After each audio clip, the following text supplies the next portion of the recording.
Hey guys, Brad Gilmore here. Want to give a big shout out to our title sponsor, Walker Texas Lawyer. If you or a loved one have been injured in an accident, whether that be a car, truck, motorcycle accident, or some kind of other issue, hit up Walker Texas Lawyer at 713-552-1117 or walkertexaslawyer.com. Oh, Brad, what have you done now? Broadcasting live from Houston, Texas, and around the world. TV host, best-selling author, and radio personality Brad Gilmore brings you a collection of conversations with stars from movies. Matthew McConaughey. Brad Gilmore. Mark Wahlberg. Hey, how are you? The legendary Mr. Christopher Lloyd. Christopher, how are we doing? I'm doing good. Great introduction. Television. Jimmy Fallon joins us this morning. Jimmy, how you doing, my friend? Good morning. Thank you so much, Brad, for having me. I appreciate this, bud. Kelly Ripa. Brad, thank you for having me. Comedy. Jay Leno joins us. Jay, how you doing? Hey, Brad, what's going on? Chris Tucker is in the building. Chris Tucker, good morning to you. Hey, Brad. Good morning to you. How are you? Gabriel Fluffy Iglesias. Good morning.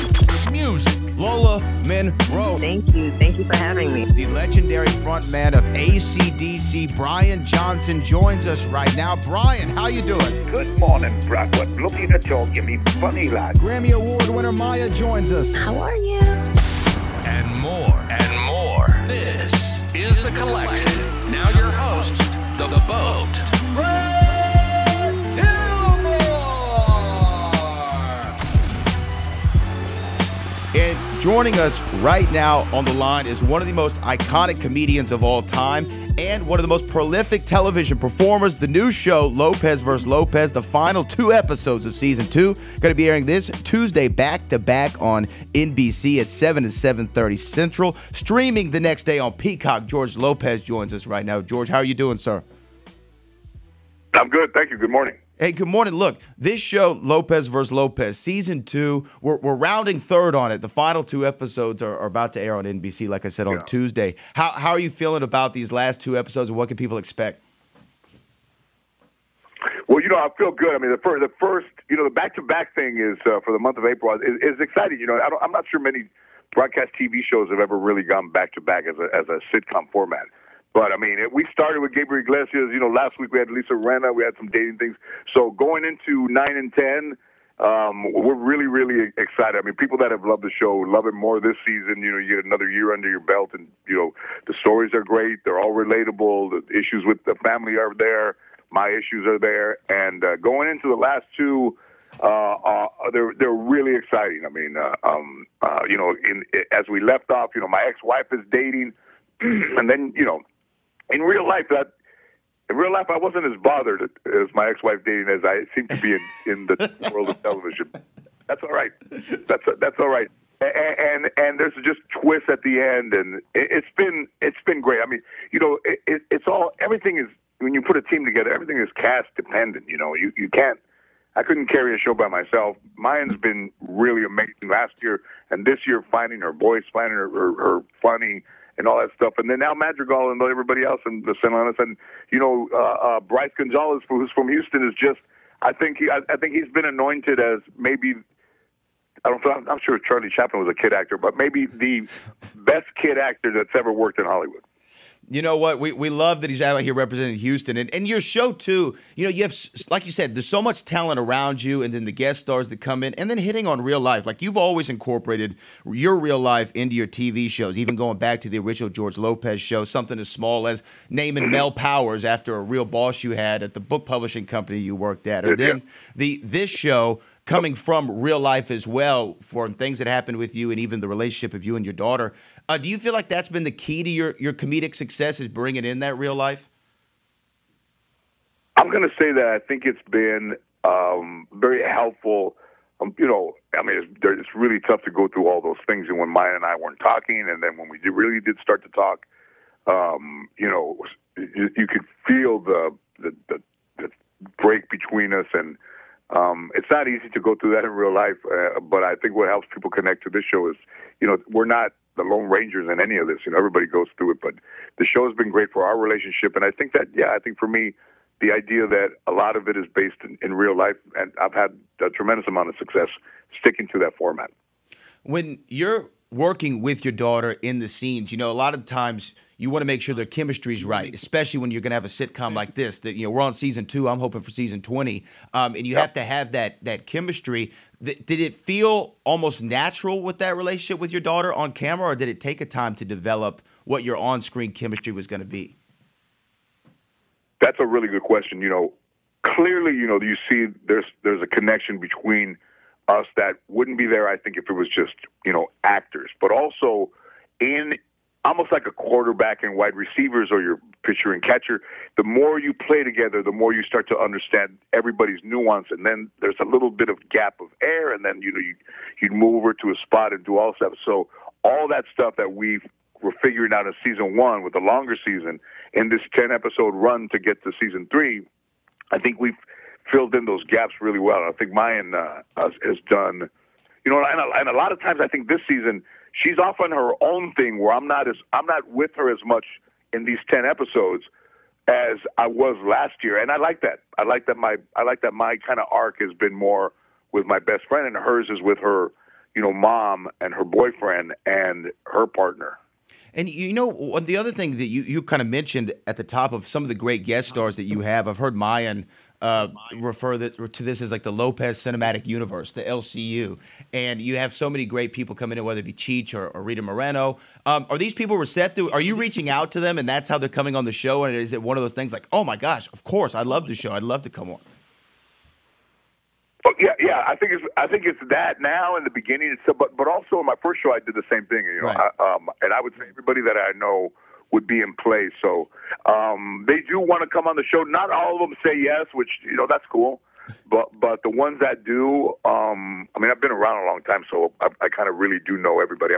Rita was on my first show, and she was great there with Adam West. She was on it with Adam West on my first show, and then in the show she was on last year, she was on with Cheech, and then Cheech came back with Chong this year. So those guys really haven't done many things together as Cheech and Chong on broadcast or streaming, but it was really great to see them together. And then that thing we did at the end, Mexican American, from the second movie, went viral in TikTok.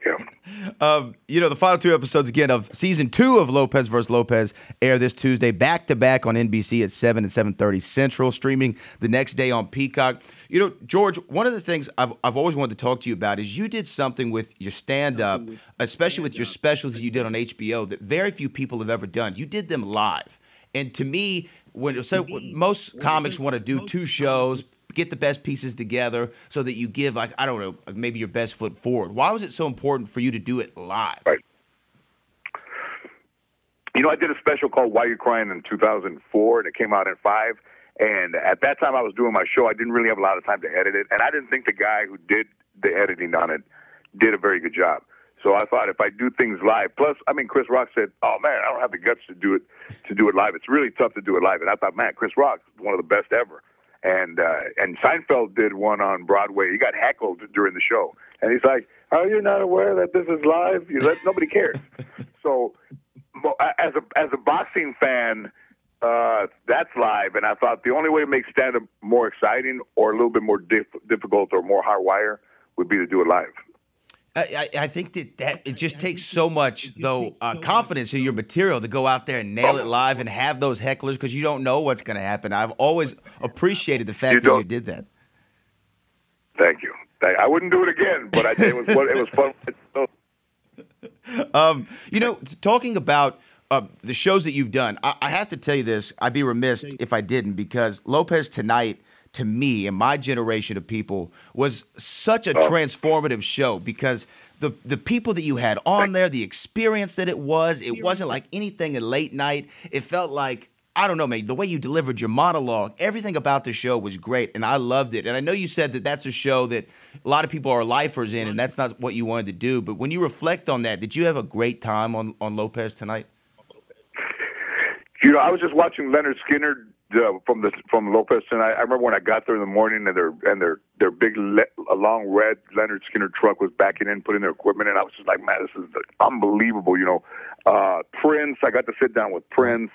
Prince performed. Now, when I look back on those times, I'd have maybe taken 3 more years, maybe a 5-year run would have been good. 2 years was too short. But also, but also just that whole thing, that whole Conan thing that, Right. you know, with Jay Leno and the whole 11 o'clock to midnight was terrible. For me to get caught up in something that I think Jay Leno instigated by going to 10 p.m. Was more soap opera than I'd ever imagined. And I mean, I don't think Conan did much better than I did at 11. I think my ratings were probably better. And it just kind of messed up an opportunity that very few of us ever get.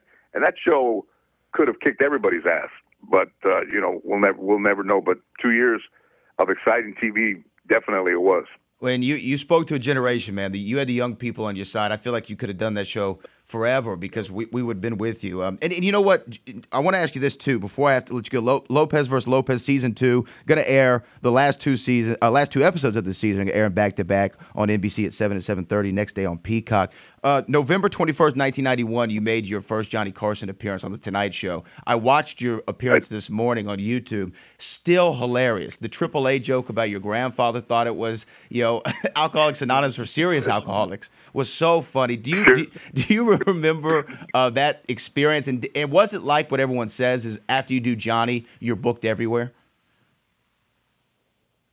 Well, no, I don't know about booked everywhere. I didn't, you know, I don't know, man. I mean, the idea that I got to look Johnny Carson in his eye and I got to shake his hand, and as I was leaving, I was driving a Bronco too, and he was behind me, and you know those guys like wave you like back up and go. I was grinding my clutch, and I got out of the car and I waved him like that, and he waved. But I ended up buying the watch that he wore from 79 to 92, a gold presidential watch. He had it on the night I did the Tonight Show, and when it was presented to me, and I think either somebody, his ex-wife was dating a guy, you know, never felt comfortable with it, and he gave it to this jewelry broker, and then the guy says, "Oh, you know, George Lopez is a huge fan of comedy. Let me see if he wants this." I touched it for the first time, and that thing, it sent like these kind of like energy through me, and I said, "Man, I got to." They go, if you don't want to buy that watch, Dick Wolf's going to buy it." I said, no, I got it. But the idea that guy was my whole childhood and comedy, and the fact that I got to do his show, I didn't care about what happened afterwards. They'd have thrown me in a volcano, I'd have been all right with it. But the fact that I got to see him with my own eyes, that was a big thing with me as a kid growing up. I would say, "Man, you saw him with your own eyes?"